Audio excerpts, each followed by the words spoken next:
Hey guys, welcome back to my channel. In today's video, I'm going to show you how to get 8 points in Vita Mahjong. First, let's understand what the points mean in Vita Mahjong. Points are earned by the matching tiles correctly and clearing level. The better you play, the more points you get. To start, open the Vita Mahjong app and choose the game level. When the game begins, look carefully at the tiles on the screen. Your goal is to match the same tiles and remove them from the board. To earn fastest points, score on the cleaning tiles from top left to top right.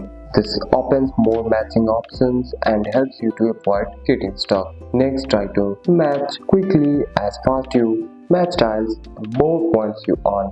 After doing this step, there are important tips to plan your moves. Do not tap tiles randomly. Always look for the best match that will help you to clear more tiles. Keep playing and clear more tiles in each level. As you progress, your point will increase. To get 8 points, stay focused, make clean match and complete the level successfully. Even if you don't get it the first time, practice make you better. And that's it. That's all for today's video, guys. If you found this video helpful, drop a like and subscribe for more videos. Thanks for watching. See you in the next one.